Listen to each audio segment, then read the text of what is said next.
32 teams and 32 not really. Listen, days. We're going to go with it. Yeah, no. You feel me? All right, everybody. This is a continuation of our 32 and 32-ish series. What the fuck, Lions? We're gonna talk about Detroit Lions. For those of you who haven't joined us on the previous episodes of this particular series, what we do is we just do a brief 10 to 15 minute breakdown of the Lions in 2017, their draft needs in this upcoming 2018 draft, which is in less than a month, motherfucker. And then we talk about, we do a prediction on what they might do next year. So, Tex, tell me your thoughts on the Lions in 2017. They were an afterthought. That is probably the best way for me to describe them. Uninspiring. And, Matthew Stafford, who is usually from a fantasy perspective, which is horrible to bring into an assessment of how a team's done. But, he's a perennial 4,000 yard, 5,000 yard thrower, passer, ball hawker. And he just was uninspiring. The team needed to make a change, and they did with Matt Patricia, which I thought was a great hire. But yeah, I feel like they don't necessarily have an identity, and they haven't had one. So hopefully I look forward to 2018 to kind of see what Matt Patricia can do. But, ever since Calvin Johnson left, in my opinion, and Ndamukong Suh, Marcel Darius, I feel like they really haven't had an identity. And even though they didn't do much with those players, they still were trying to form a vision for the team. And I just feel like they didn't have one last year. So that's my opinion. Yeah, no, I actually really like that idea of them not having a vision for the year, and I actually agree with you a fair amount, honestly. I love them moving on from Jim Caldwell. I thought he's a moderately good coach, but he's not the guy that's going to take them over the hump, and they needed some new blood. And I feel like it's good that we've, now we're going to see Matt Patricia not with the Patriots and see exactly, what kind of effect he can have as a head coach and a defensive minded head coach at that. What they did in 2017, they barely missed the playoffs. They didn't really have much of a run game, which has been a consistent issue, but they have some good pieces. Darius Slay is probably one of the best 5 cornerbacks in the league. He's a freaking beast. I love watching him play. I've been talking about him the entire season, really. In terms of in terms of what I think that they're going to try to address in the draft is they just franchised Ziggy Ansah, and when on the field, Ziggy's good, right? You agree? Right. Oh, of course. Right. But that's the whole thing is when he's on the field, he has health problems. He's a physical freak, and he does his job as a defensive end. But I feel like Matt Patricia is going to be bringing in an idea of consistency and versatility. And I think that that's not really where Ziggy Ansah is going to thrive. I think this is if he plays well this year, maybe they'll sign him again. If not, bye-bye. And they'll be fine with that because I think that they're going to look to address defensive line here in the first round. Yeah, that's what I think. What are some names that you're seeing there at defensive end for them, buddy?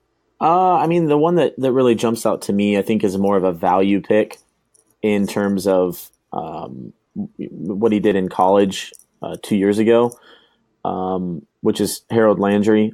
And I really like the pick. I think he got a kind of a bad rap last year, and I think he's a very smart, intuitive defensive end player who has a really good first step, and I think is somebody that Patricia can really come in and use him in the right way around his defense.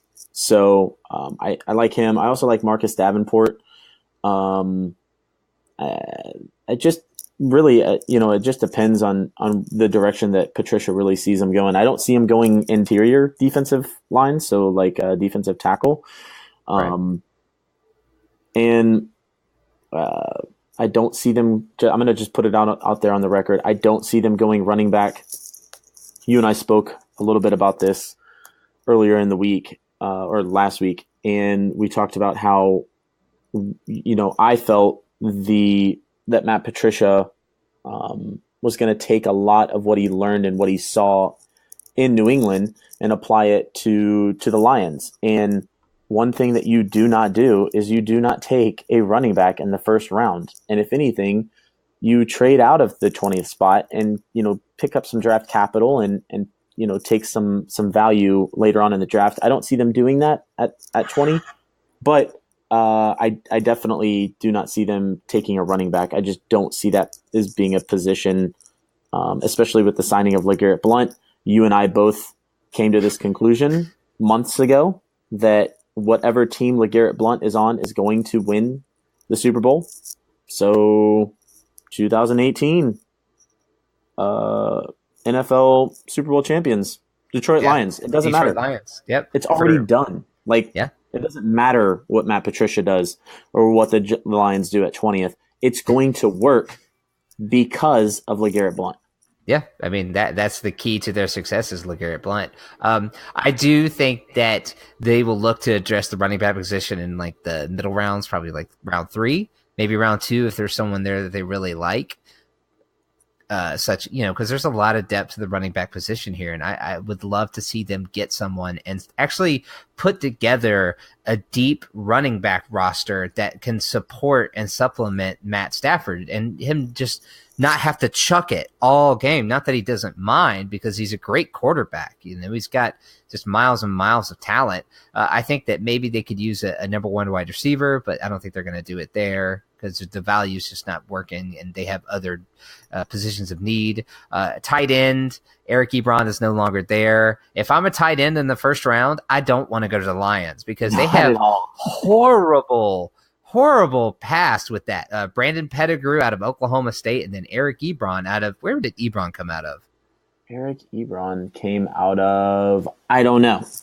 Yeah, I will tell you. You're going to Google it before I do, and you're going to win because you're on University of North Carolina at Chapel Hill.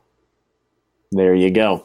So I think they also have young talent in Kenny Galloway, which was he showed some flashes of light. Galladay.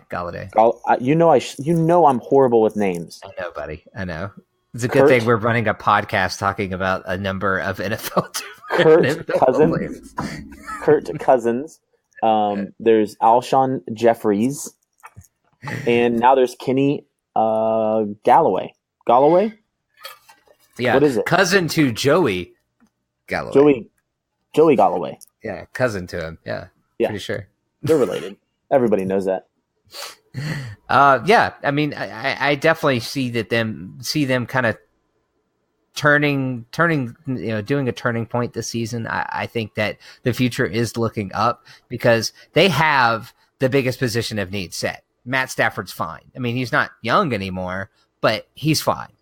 He's never been young. Matt Stafford's always been injured. He's he's Big Ben 2.0. Yeah, but I mean, the greatest part about Matt Stafford is the fact that he gets in there and he still balls. He's not a diva at all. He's like, oh, my finger is hanging off by the sinew. Tape that sumbitch up with some duct tape and let's get out there. I got to show my smoking hot wife that I could still ball, baby.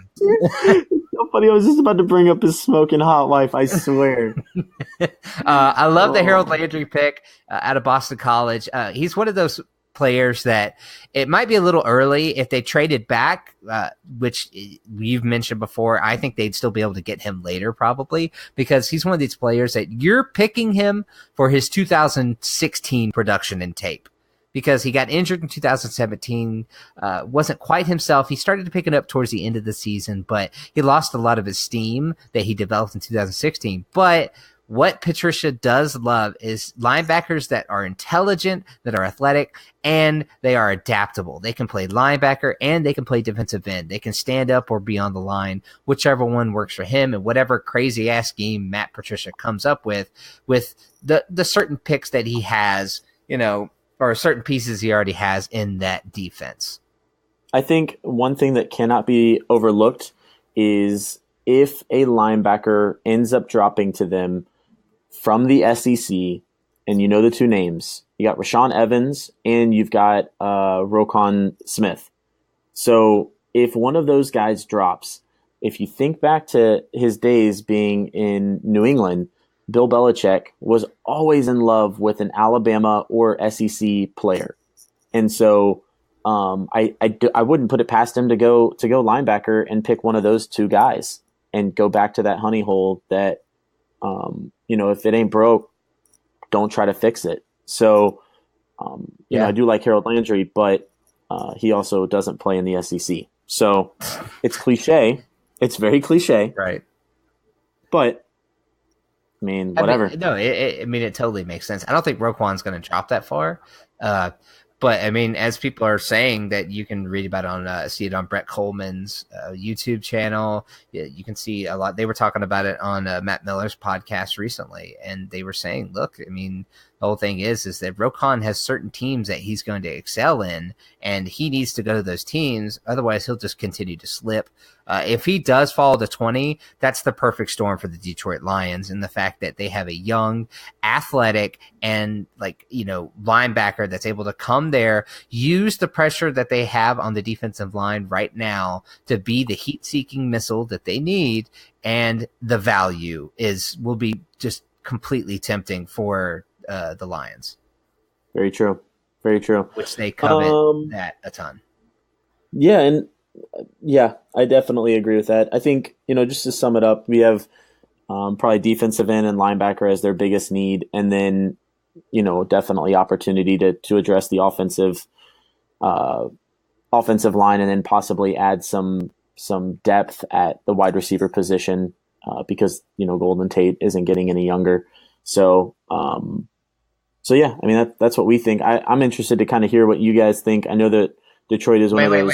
Wait. Before you do that, give me an estimation of their record next year. Their record next year? Yep. Man, oh golly! So this is a brutal thing. I'm gonna say, they're actually worse next year with Patricia. I'm gonna say 6-10. Think about their division, dude. Yeah, no, I was gonna say 7-9. Okay. Yeah, 6-10, 7-9, which I don't think that's even a bad deal. I give Patricia a pass his first year. Yeah, It's not a good core group, and dude, he's got the Vikings. Good grief! And the Packers, which that's scary. Yeah, so I mean, that's just not the division that you want to be in. I definitely think that they're going to take a little bit of time. This first round pick this year. Accrue some other picks, maybe in a trade down, just to get some more youth on that team on both sides of the ball. I think that's where they roll with it, though, for sure. Well, I mean, you basically said everything that I just said. You're welcome. But that's what we think, and we definitely want to know what you guys think. You can look us up on Apple Podcasts, subscribe to us, review us. You can find us on Stitcher, Google Play, Spotify, and on our website at www.thebackups.com, and that is with a Z, you dum-dums. Woo! Yeah, give us a shout-out. We're on Instagram, Twitter, Facebook, all the marbles. Is All the Marbles a website now? No. It should be, though. Subscribe. You've been listening to the Backups Podcast. Follow us on Instagram, find us on iTunes, and visit the website at www.thebackups.com with a Z for more.